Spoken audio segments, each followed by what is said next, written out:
Velkommen til denne videoguide for billetsalget til Venneforeningens generalprøver og arbejdsprøver. Du kan stadig købe billetter ved at møde op personligt i Koncerthusets billetkontor eller ved at ringe til DR Koncerthusets kundecenter. Men det er hurtigere og lettere, hvis du gør det via vores hjemmeside. Det forholder sig sådan, at billetsalget foregår via Billetlugen.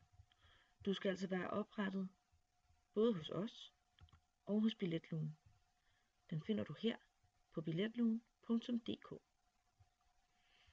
Så kan du oprette dig her på Opret profil, eller hvis du allerede har en profil, så log ind. Det er en god idé, inden billetsalget starter, at notere sig, hvilken mailadresse man er oprettet med, og ens adgangskode. Du skal nemlig bruge det til at logge ind, når du køber billetter til Venneforeningens generalprøver og arbejdsprøver. Når du er logget ind på hjemmesiden hos Venneforeningen, så går du ned under medlemsarrangementer. Hvis du klikker på et arrangement, så kan du se de informationer, der er omkring pågældende arrangement. Og når billetsalget er startet, så vil der også være et link. Det skal du trykke på for at komme til billetsalget.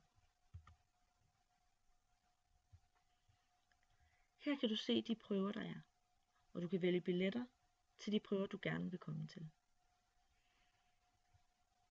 Du vælger simpelthen din prøve og trykker vælg.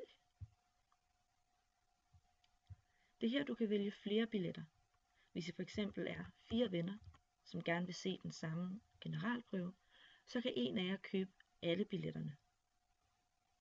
Der er rigtig meget fart på vores billetsalg, og vi anbefaler derfor, at man altid vælger bedst mulige, både i priszone og sektion. Systemet sørger for at vælge de bedst mulige billetter i hele salen. Så trykker I vælg, og jeres billetter er nu reserveret. I kan vælge at købe billetterne til en koncert ad gangen, eller I kan vælge flere billetter på én gang. Det gør I på præcis samme måde, ved at trykke vælg ud fra den prøve, I gerne vil se, vælge det antal billetter, I gerne vil have, og igen anbefaler vi bedst mulige. Når I har valgt alle de billetter, I skal bruge, så trykker I fortsæt hernede i højre hjørne. Nu får I en oversigt over hvilke billetter I har valgt, og I kan vælge om I vil have billetterne sendt med posten, eller om I vil printe dem selv.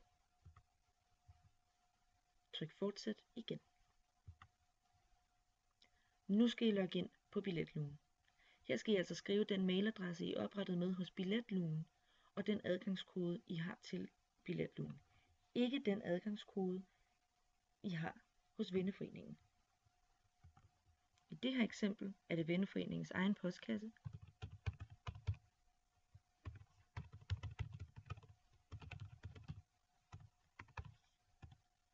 En adgangskode.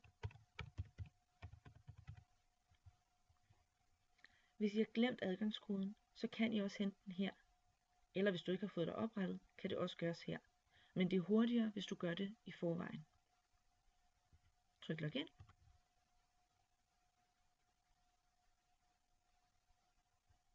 Nu er du klar til at købe dine billetter.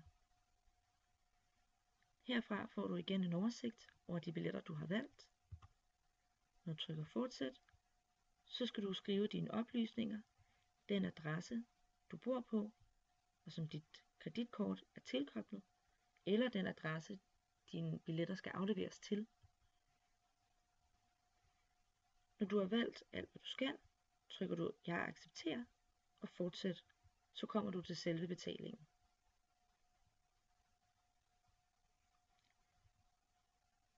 Jeg håber, at denne video har været behjælpelig.